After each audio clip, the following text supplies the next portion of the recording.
Morton. Thank you, Deputy Speaker. As a member of the Joint Standing Committee on Foreign Affairs, Defence and Trade, I've been horrified to read of the evidence presented in this inquiry. Horrified that in 2017 there are 45.8 million people living in slavery around the world, almost twice the population of Australia. I'm horrified that human trafficking, forced labour, sexual slavery, child labour and trafficking, domestic servitude, forced marriage, bonded labour including debt bondage and slavery are still being inflicted on our fellow human beings in the 21st century. It is estimated that around 2 million children, some as young as 8 years old, the same age as my youngest son, are being used as child slave labour in cocoa plantations in Africa. These children are living in terrible conditions, given little food, not being educated, and they're made to work in the hot sun for long hours, with beatings being not uncommon. Some of these children have been abducted or kidnapped before made to work. These are the children who are producing much of the 3 million tonnes of chocolate consumed in Australia each year. We cannot sit back and allow this cruelty to continue, not on our watch, Deputy Speaker. I am pleased to be a member of this committee that has recommended the government consider supporting the development of a Modern Slavery Act in Australia. But enacting a Modern Slavery Act is only the start. There is already legislation designed to combat modern slavery enacted in the United Kingdom, in France, in Canada, and throughout the European Union. Labor has already committed to a Modern Slavery Act, an act that would have penalties for non-compliance. The committee in its report gives in-principle support for developing a Modern Slavery Act in Australia, including mandatory supply chain reporting requirements for companies, businesses, organisations and governments. 2/3 of the 45.8 million people trapped in slavery or slavery-like conditions are in our neighbourhood, in the Asia-Pacific region. These people are right on our doorstep. Many of these people are enslaved in the global supply chains of companies that provide products and services to Australians every day. The chocolate that we eat is but one example. Exploitation is occurring in industries such as manufacturing, in construction and in agriculture. Australian companies have acknowledged to the committee that they have found forms of forced labour in their own company supply chains, and these are well-known companies, Deputy Speaker, like Fortescue Metals and Wesfarmers. There was significant support for the inquiry for supply chain reporting, particularly from NGOs, charities, religious leaders, unions, legal experts and consumers. But, Deputy Speaker, there was also support for supply chain reporting from the Business Council of Australia and the Australian Council of Trade Unions, two groups that don't always agree on things. The ACTU submitted that supply chain reporting is a game changer in fighting slavery in supply chains. There was widespread support from Australian businesses for legislative measures to address the risk of modern slavery in their supply chains.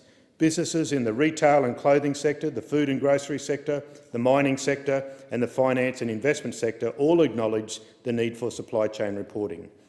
Not only is modern slavery reprehensible and completely unacceptable in any supply chain, but it is also economically unsound for companies to ignore this issue. The Responsible Investment Association Australasia told the committee that modern slavery in supply chains, and I quote, "when poorly managed, may impact negatively on the long-term value of companies." The committee has given in-principle support to key elements of the United Kingdom's model of supply chain reporting. And obviously, Deputy Speaker, many of the great Australian companies already operate in the United Kingdom and other jurisdictions that have supply chain reporting requirements. The UK legislation requires annual reporting of steps taken to ensure slavery and human trafficking is not taking place in any part of its business or supply chains. The statements need to be approved by the Board of Directors and signed off by a director. The committee heard support for the UK model, in particular the requirement that board-level approval was required.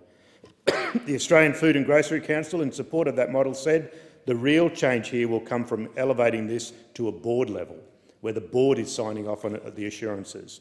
The committee heard very positive accounts from companies operating in Australia, as I said, who are already required to report under the United Kingdom's legislation, and they can talk to their fellow companies about what the requirements are. The United Kingdom Home Office made a submission to the inquiry and reported that early signs of the impact of the legislation were promising. Deputy Speaker, I attended a human rights conference in London in January and met with people who are advocates for this. Certainly popular throughout the Commonwealth and other nations that were there as part of this Commonwealth human rights gathering, that this will roll out to other countries, not just in the Commonwealth. The committee also recommended that the Australian government consider supporting the implementation of an independent anti-slavery commissioner. When we talk about slavery, we don't think about it happening here in Australia in 2017.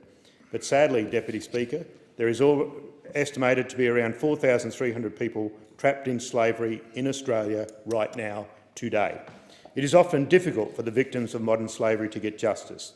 The Josephite Counter-Trafficking Project, in their submission to the inquiry, said that human traffickers prey on the vulnerable. Often the victims of human trafficking are from poor areas and have low levels of education. The Human Trafficking Resource and Assistance Centre reported to the inquiry that Australia is predominantly a destination country for trafficked women and girls forced into the sex trade and for adults, including men, forced into labour. Yet another reason why we need strong unions and a strong government regulator when it comes to our labour market and labour supply. There are on average 25 allegations of trafficking in persons reported to the Australian Federal Police each year. Despite that number, the amount of convictions is sadly very small. Since 2004, there have only been 9 convictions of slavery offences, 3 convictions of sexual servitude offences and 1 conviction of people trafficking offence. The Human Trafficking Resource and Assistance Centre reports that in several Australian cases involving sexual exploitation, women have been made to work under deprived conditions to pay off fabricated and unlawful debts enforced by the offenders, ranging from $18,000 to $53,000. The victims often have their passports confiscated and are forced to work 12 hours per day, 7 days per week, and even when ill. The introduction of an anti-slavery commissioner would provide oversight of supply chain reporting, and that is what is considered in the committee's interim report. But the other key role of a commissioner would be in law enforcement and victim support. I note that the committee will be considering the exact role of an Australian independent anti-slavery commissioner in its final report. There are lessons to be learnt from the other countries, particularly, Deputy Speaker, the United Kingdom. They have had a strong role in this, and could I acknowledge the role of the Prime Minister of the United Kingdom, Theresa May, who actually had a lead in this when she was a minister. And I'd also like to acknowledge another politician, or a former politician, and that is Senator Chris Evans from Western Australia, the former senator who has been pivotal in working with some of the Western Australian companies in this area and taking a lead on making sure this is rolled out. Deputy Speaker, it is our responsibility to end modern slavery now. We all have a role to play, whether it is as consumers, company directors or lawmakers. I'm pleased to support the tabling of this interim report and look forward to the Government of Australia leading businesses to embrace the enabling legislation. I thank the honourable member for his contribution.